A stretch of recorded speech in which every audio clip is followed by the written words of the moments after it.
Welcome to Backstage Pass with me, Carlos Miguel Prieto, with insights on this week's program with your North Carolina Symphony. So, this is one of the most eclectic programs of the season. And why do I mean eclectic? Because unlike the all Beethoven program that included Symphony Number 4, this one includes one of the great symphonies of the literature, which is the Eroica Symphony, Beethoven Symphony Number 3, but it includes as an opener a piece that is completely unrelated in every sense. So what is this opening piece? It's the suite from Cold Mountain by Jennifer Higdon. First, I have to say that I have had the honor lately of having dinner and meeting with Jennifer.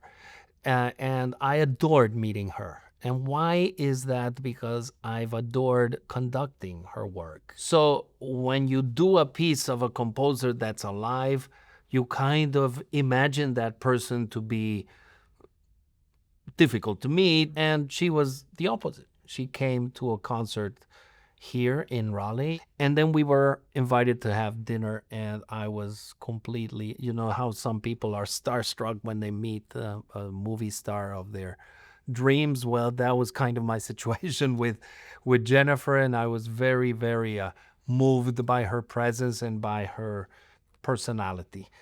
And in that dinner, I said, Jennifer, what of yours could I do next season? And we found out that this beautiful suite from her opera, Cold Mountain, was something I could start a program with.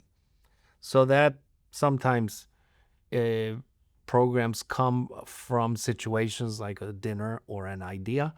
And my idea was to combine this very North Carolina story of Cold Mountain. The opera is from 2015, premiered in Santa Fe, and quite successful. There's a recording of it made, and the suite is performed quite often. So I think it's very relevant, both for us as a North Carolina Symphony, but also for us in the context of America 250. So everything about this piece is local, and proudly so.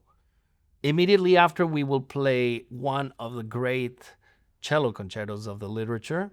So there is no doubt that the two towering pieces, at least for me, would be the Dvorak Cello Concerto and the Elgar Cello Concerto. But if I had to go down the next level, I would say, for me, the Schumann Cello Concerto. So this is one of the handful of great, beloved cello concertos.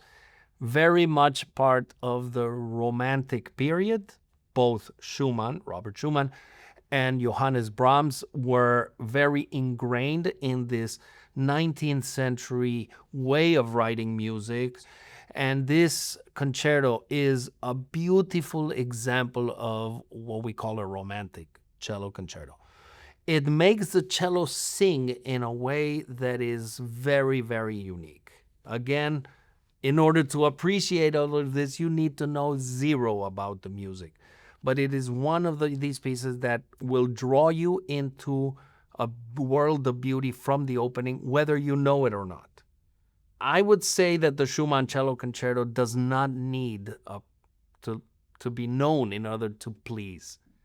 But it is a work that I would invite you to listen to after you listen to this performance, which you will adore because Mr. Watkins is a fabulous, fabulous cellist. You will love the cello concerto and listen to the symphonies of Schumann, listen to the piano works of Schumann, and listen to the other cello concertos that I told you. After intermission comes Beethoven's Symphony Number 3 called Eroica. Symphony Number 3 called Eroica was initially written as an homage to Napoleon, with a subtext dedicated to a great man. Before the symphony was finished, Beethoven learned that Napoleon had just declared himself emperor for life. Tremendously disappointing for Beethoven, who was kind of an idealist. Disappointed him greatly, and he took the dedication off. Yet the work still has this idea about heroicity. This is a very important work for the history of music.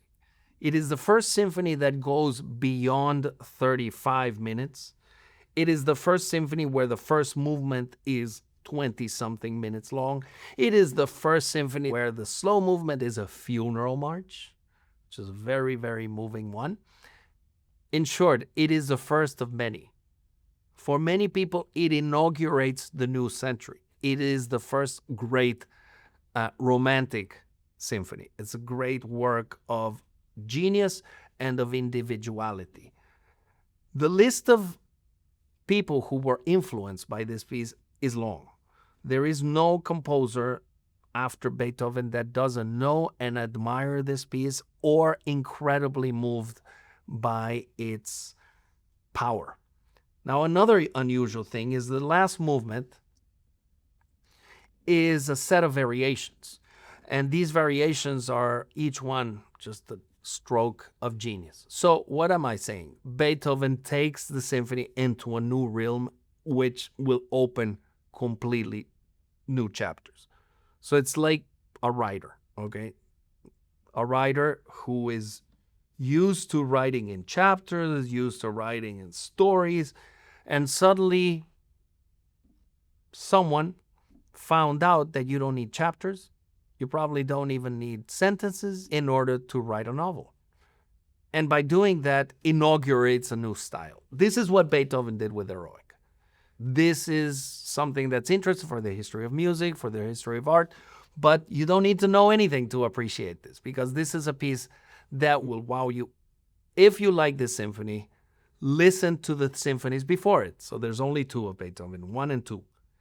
And then you will understand how important this towering time of the Eroica Symphony is. I'm very proud of this program because I think on paper it doesn't make sense, but in my mind it does. It does make sense to pair an essential work with a very rooted essential work for where we are, along with a beautiful piece by Schumann. I hope you enjoy it. I hope it works.